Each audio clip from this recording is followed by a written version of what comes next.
Think about these small businesses. Why would they know to actually have cybersecurity? If I'm an Right. artist, I'm a singer. I'm supposed to be singing the best I can. I need to be working on being the best singer, right? Mm-hmm. Why am I thinking about that? I need to have cybersecurity on my data, Right. Wouldn't on know. my music, right?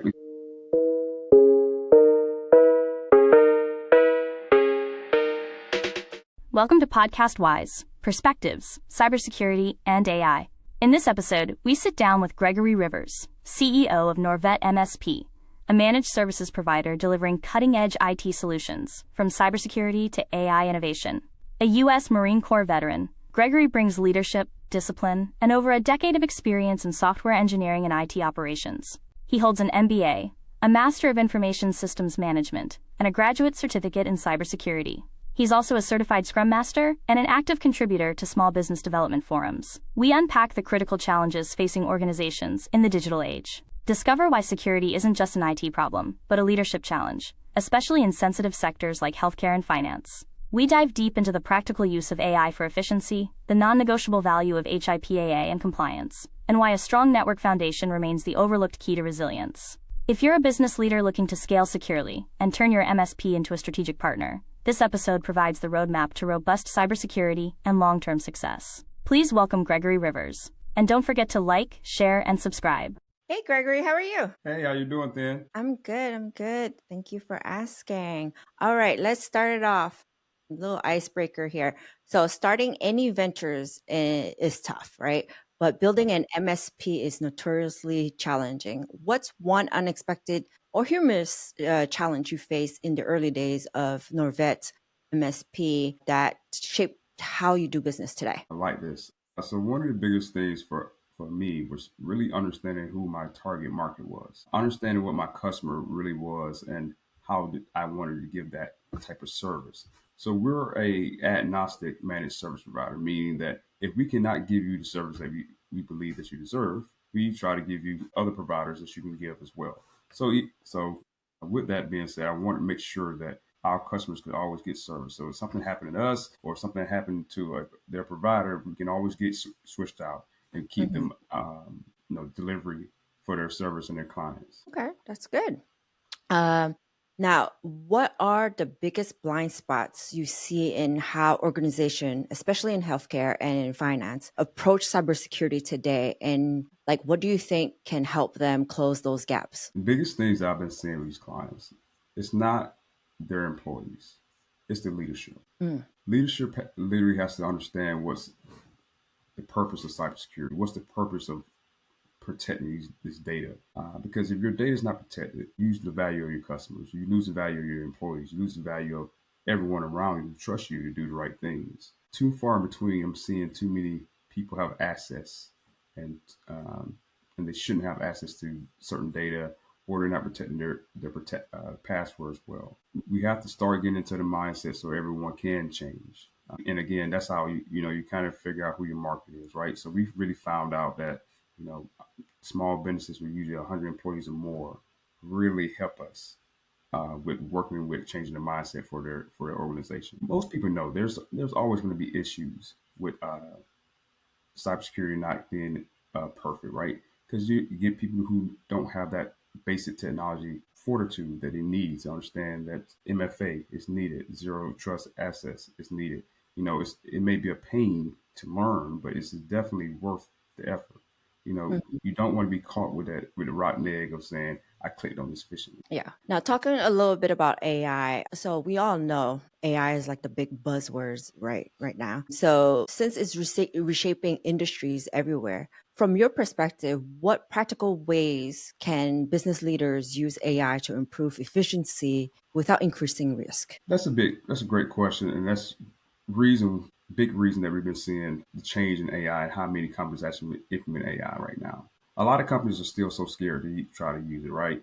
Because Hmm. it's new. Even trying to get their employees to use it correctly, put in AI policies, just the use cases of it, of what they should be using their AI to even help them solve with problems. One of the biggest things that we're seeing too is that does it make the most sense to even implement it first?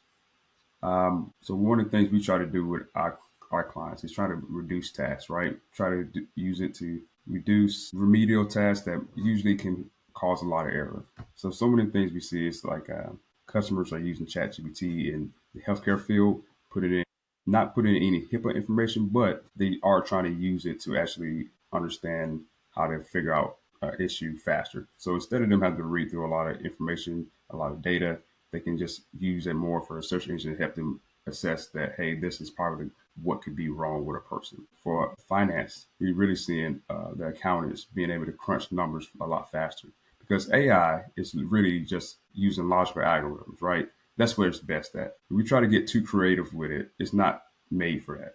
As long as you make the data and prompts, really correct and detailed, you'll truly be able to get the answers that you need that actually are logical. When you start getting the false data to really show is when you try to get too creative or make it trying to think too much for you, right? It needs to be able to be logical data, structured data that it can actually fits. Now there are AI data sets that can help do analytics for these businesses as well. And I think that's really one of the great ways that we're being able to see as well is that in a retail point of sale application that we're building right now, we're going to be using AI data to actually process unstructured data and structured data to give small businesses better information about how to use their point of sale as well. That's interesting. That's very interesting. So, with that being said, if you had to predict one major shift in managed IT services over the next 5 years, what should business leaders prepare for right now? Great question again. If really trying to predict one major shift in managed IT services is really how we monitor and our endpoints, right? Being able to reduce, and I'm not saying reduce humans at all. We don't want to reduce that. Just be able to put people on better services and better tasks now because all this can be monitored just by AI alone. Being able to see these super hackers, right? Because we still have companies and businesses and penetration tests that need to happen, but we need to make sure that we can track this data. AI helps us track this data. It helps us stay faster. It's like truly having a second brain for a human in the right hands. Yeah, that's the key word, the right hands. Exactly right. But we have to, and that helps us also prepare for the people that in the bad hands too. There's always value in something, even in good and bad. But if for those hackers that have been trying to get our information for so long, we need to be able to use AI to help combat that as well. Yeah. It's going to be a great battle, as I say, for AI because Yeah.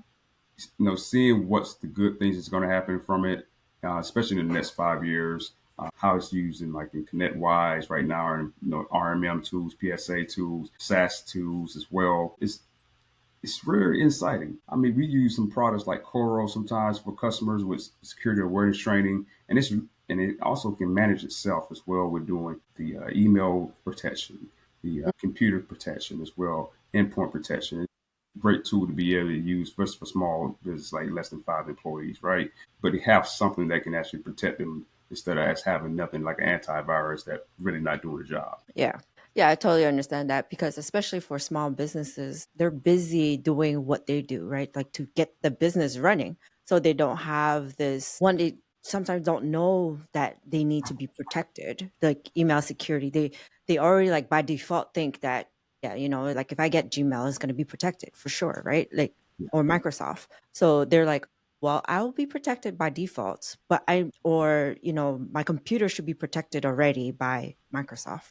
But the additional layer from a MSSP or from a product would help even more so. Having, especially with businesses that are under, you know, 50, that the IT knowledge is not there, right? No, For unless you're already an IT professional going into a business, then you'll know. Like for us, we knew yeah, we knew what it was.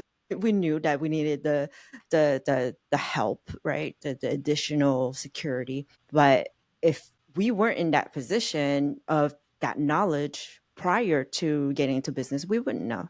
Like somebody that has a restaurant, they're busy thinking about being a chef, having the food on the table to have the right. customer come in and all that stuff. So they're more busy but doing that versus security, which is a crucial part of a business. Absolutely. And, I see a lot of businesses up here in Atlanta actually do a lot of consulting with companies that do government contracting, right? And some of the things they have to prepare for is being CMMC and CMMC 2.0 certified, right? So that cybersecurity maturity model certification just to work with, be a government contractor. And for the subcontractors too, you got to be able to protect this data that you're working with. You are too important to get a Right. subcontractor and a federal contractor for the government to not have your information protected. So things are getting better with that, right? We also, you think about these small businesses, why would they know to actually have cybersecurity? If I'm an Right. artist, I'm a singer, I'm supposed to be singing the best I can. I need to be working on being the best singer, right? Mm-hmm. Why am I thinking about that? I need to have cybersecurity on my data, Right. Wouldn't on know. my music, right? Instead Right. of these to prevent these music hacks from even happening, right? So you have those music leaks. That's another thing I just think of with different industries, and it really goes across all boards, even restaurants, because we have to make sure that these point of sales that they have don't have a scammer on them, as we call them, right? Or there's not an employee recording and taking these people's card numbers. Yeah. Things like that do happen, unfortunately, Mm-hmm. right? And we have to make sure that we do have access control verified. We have these cameras in our places as well, and that's one of the things we have to realize that that's part of cybersecurity. You got to be able to catch people in person too. Yeah. Yeah. So it's go ahead. No. Go ahead. So it's really about focusing on the outcomes and resilience. And in the Mhm. coming years, I think businesses should measure their MSP not on hours worked, tickets closed, but on the outcomes really achieved. Right? What was your system uptime? How much did you go out of service during your contract, right? Or did your what was the familiarity with your actual system or your tech stack? Did you help save money? Were you able to actually work on projects that you wanted to do? Did you grow? Because Right. that's the main thing. If you're getting your MSP, that means you're wanting to grow. You want to protect your information. You're wanting to do things the right way, and that's the time to bring in an MSP. Mm-hmm. I totally agree. All right. Next question. With Norvet offering up to $1 million in coverage, compliance is clearly a priority for you guys. Beyond just avoiding fines, how do you communicate the strategic business value of robust compliance, like HIPAA and risk assessment, to clients who only see it as an overhead cost? So again, understand your client, right? Some Mhm. Most of our clients understand that compliance is non-negotiable. If for us to be able to protect them and put our insurance policy with them as well, they have to get to our measures of compliance as well. Mhm. So we have a compliance base that's for HIPAA, GDPR, PCI as well, and we go off these. It's off a 100-point scale. A customer of ours has to be at least at 70%, and once they're at 70%, we put them on our insurance because we know they're making the right changes. We had a lot of success with that to know that, for us as an MSP, to be able to back them up as our customer, and it builds that trust that saying that we know that you're doing the right thing, and we have a technology company that's going to make sure that we are unliable for any measures that do happen because we both did our best. That's good. That's And really that's good. and that's one of the things the FBI does want to see when you do have a hack, right? What were measures in place? How did this happen? What did you do to make sure that this company was protected? And we want to make sure that we always show and keep everything transparent for our customer and any federal law that it needs to know. Yeah. Trust but verify. Yes, absolutely. Okay. Now, in the digital workspace enablement, the modern office relies heavily on cloud and SaaS tools like Office 365 and desktop as a service, right? In the context of hybrid work, what's your top advice for businesses struggling to maintain security and performance across, dispersed teams? Yeah. So one of the big we see this too. We have clients that have hybrid models. We have some that have majority of their employees in house, but they still outsource, especially offshore as well. One of the biggest things is if you can send out your own equipment.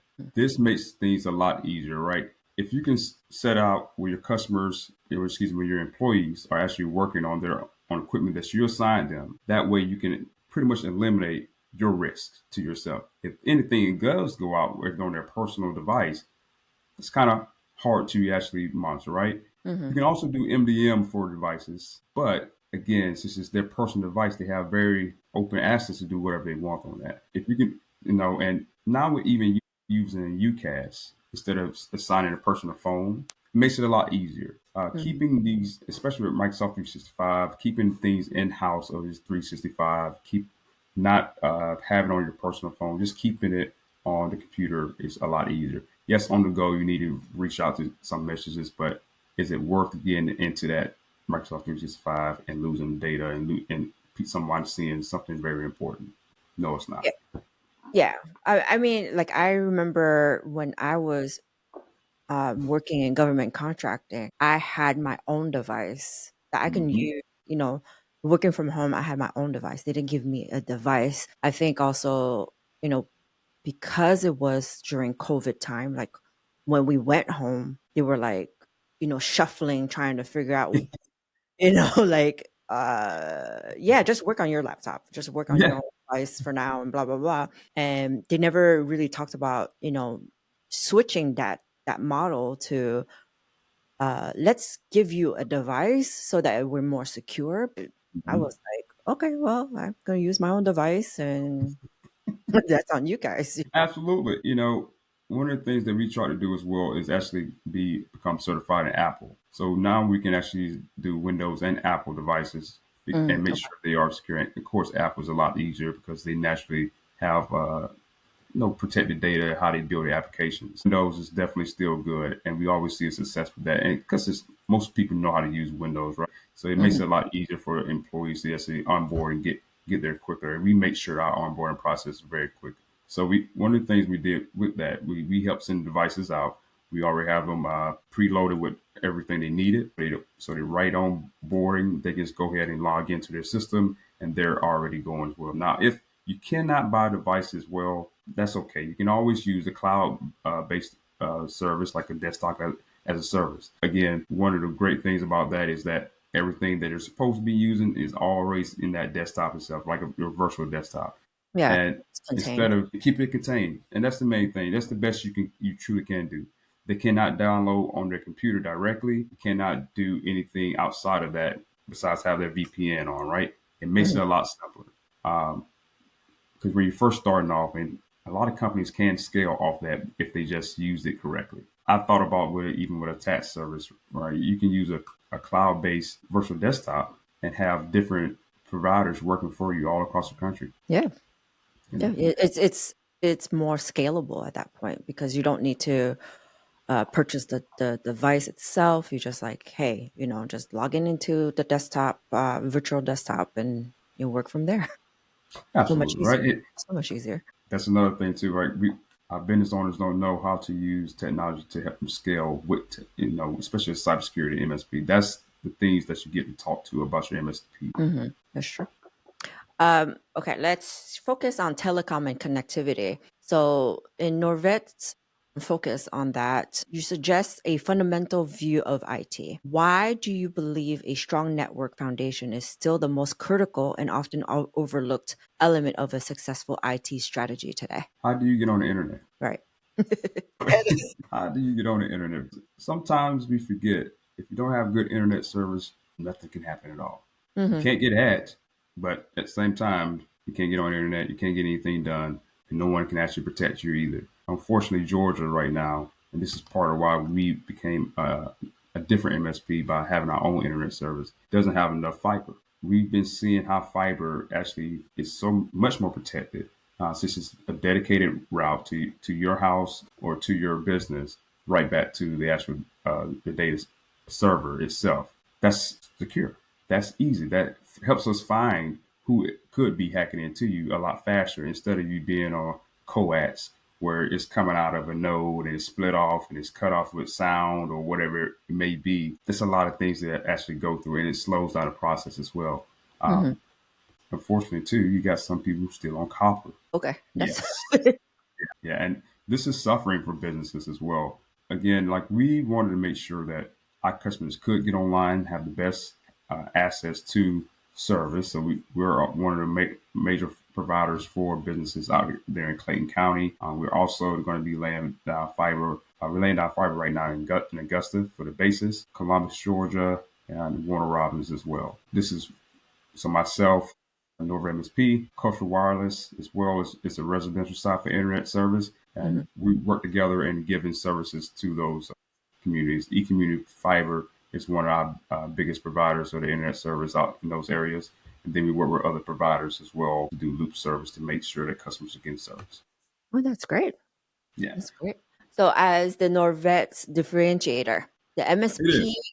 yeah, market is really, really crowded. Given your wide array of offerings from POS systems to VCIO services, how does Norvet MSP define its unique value proposition and ensure client success over the long term? Yeah. So every customer that we work with is custom, it's dedicated.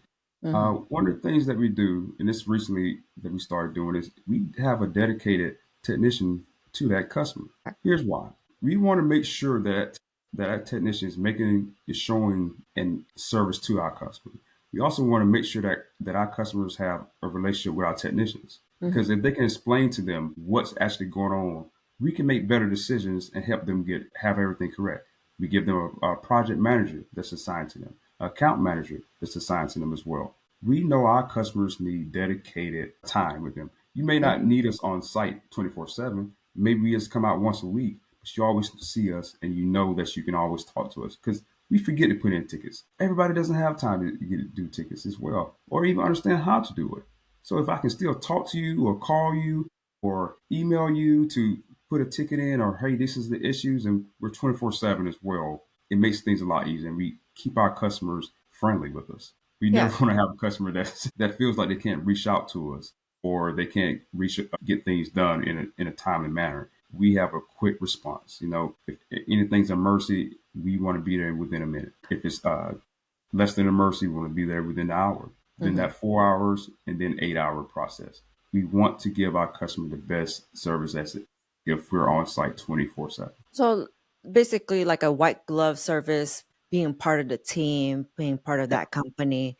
Yeah, that's really a good differentiator because not a lot of companies have that, right? Because it's more about go go go go go, money money money. Whereas it feels more personable, more like we have a relationship with that company and that I'm part of the team and not just like I'm just a vendor, I'm just here, right? It's more like Yes. I I care about your business. I care about what you guys do.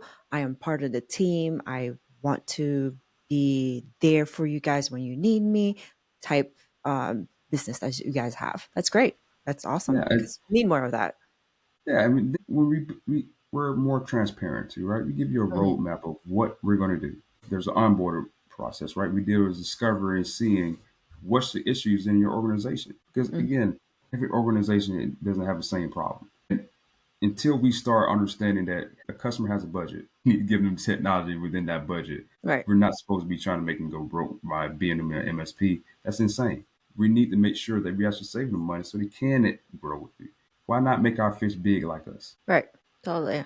Totally agree with that. So as a let all right, I'm gonna go a little bit personal over here. As an active contributor to small business development forums, what's one piece of advice you often share with first time founders about the journey from being a technical expert to becoming a CEO? For me, it was a little bit different. I started off going corporate, and Mm-hmm. I started off my small business as IT recruitment service. So before it was a Norvet, there was a Provet, and Provet was dedicated to helping engineers get into to the technical side. So that's why I kind of learned how to be a business owner. Mm-hmm. Then I started. I did that for about 2 years, and we ended that.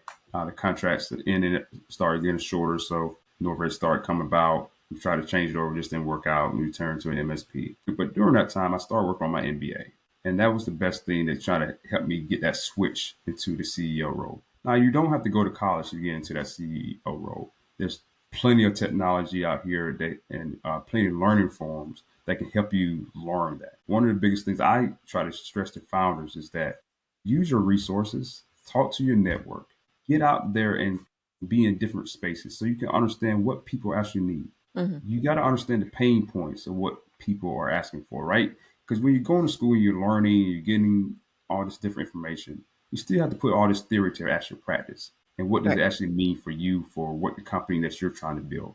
For me, it helped me understand that companies need people to actually do what they say, be trustworthy, be transparent, and follow up, right? So Mhm. those are the key foundations, I believe, that help any founder be a great CEO. Okay. That's good advice. Now, last and final question.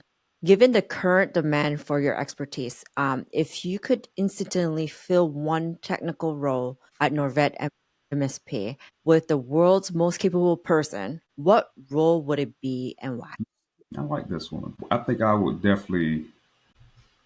can definitely be if I had to fill one technical role, I'm really going to say being a front end engineer because that was my trade. Mhm. So um, I still love software development. I fell out of love with it at the end of my career, but it just got a little too much for me. I love software engineering. I love making things out of nothing. Mhm. Working on the right screen, web pages, flows, customer journeys, really understanding how a customer and a human actually perceive the data that's on the screen. And that's why we're working on that retail point of sale because we want to make things a lot easier. I'm really excited about it. I know we're at MSP doing software development as well, but we really try to give all our services to customers to where they understand they have a true technology department. And it's just not me alone as well. We have about 20 employees. We have a board as well with people from 25 years of IBM on there as well, or even director for IT, CFOs. We get a lot of knowledge to make sure we're making the right decisions and also giving our CEOs and CFOs, any of our executive level customers, the right information while they're growing. Mhm. It's so easy to make a mistake. And it's so easy to get to the point where you're not listening to good advice. We never want to get to that point. Always want to be advised that we're doing the right things and it's a community village thinking process. I like being a chief of the company, but at the same time, I want to be a listening chief that understands his tribe Mhm. and understanding that the world is not always what I perceive it to be. It can be different for other people. Yeah, perspectives. Absolutely. Yeah, having different perspective into play in, especially in, well, I guess in everyday life, not just in business, but in everyday life, it's so refreshing. And not only having different perspective, but also understanding that other people have different perspectives, right? Right. Because if you always think that they have the same perspective as you or anything like that, but then they do something different, you're like, huh? What are you doing? But having Absolutely. understanding that other people have different perspective, I know for me has helped a lot because if otherwise I would be like, why are you doing this? It's like not working out for you. Why are you doing that? But Right. now understanding that they have a different perspective, they came from a different background, even their age, their birth order, their Right. gender, their ethnicity, where they were born, their parents, if they have a brother or a sister, they have both, or they have, just sisters or just brothers, like all of those things play into somebody's perspective. So, even in business, your experience from before makes who you are today, right? Absolutely. Yeah. Absolutely. And it continues to change, right? I Mm. mean, every day you kind of get automated in a sense, but Yeah. it can be a different experience for everyone. I mean, I come from a family where my mother it was her and her two sisters, and they all a year apart, and their perspective of how their childhood was is so amazing to me. Like they're like, and they how they tell stories for three different perspectives is so hilarious because it's Yeah, I can imagine. I can imagine. Because you don't live, yeah, you don't live with the same parents, right? right, Because right, they don't like you the same way. Like they don't. You're the right, oldest one. You're not gonna be treated like the baby. You're not. You're not gonna be treated the same as the middle child is the same. Like I understand as the eldest of my family right. that I was not treated the same as my younger brother. And it's only two of us. So it's not the same. And coming from an Asian family, being a girl, knowing being a girl firstborn is different than if I was a boy firstborn. So It just is. that, just that, like I was treated differently from my brother because he was the first boy of the family versus, me being the little sister. So that's a different whole another topic aside from I'm what we're that talking brother about. as well. I'm just the oldest. So Yeah. there was a difference, and my sisters remind me all the time that you're the favorite all the time. But For some I reason. make sure I spoil them to compensate for that. All right. So I thank you so much, Gregory, for coming on today. It was a great conversation, and I hope Absolutely. to talk to you more about, more about MSP and see if we can collaborate in the future. Absolutely. And also thank you to the audience for watching. All Bye. right. Thank you so much, Dan. And I want to definitely do this again. I can't wait to see what other MSPs are going to be doing here and showing how they provide services as well. And I hope Norvet MSP really shows you that we can do great things. Thank you, Absolutely. guys. Thank you. Bye.